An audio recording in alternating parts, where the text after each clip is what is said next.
वाऱ्याचा वेग बघा भाई, 50 ते 60 किलोमीटरनी वारा सुटलेला आहे. 3 दिवस धोका सांगितलेला आहे, म्हणून 3 दिवस तरी घराच्या बाहेर निघू नका. कारण की सध्या तर काही झालेलं नाही. आमचं पण हे पूर्ण सेफ आहे, इथे बांधलं आहे म्हणून.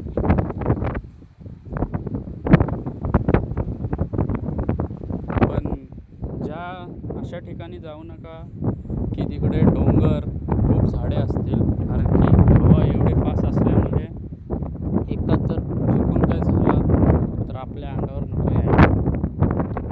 आणि मी तर बोलतो ह्या टायमाला थोडं टाळा, कारण की वादळ दिलेलं आहे 3 दिवस. खूप खूप म्हणजे खूप वारा आहे. सकाळी तर ह्याच्यावर होता, मी स्टोरी लावलेली, बघितली असाल तर. बस एवढंच सांगायचं होतं.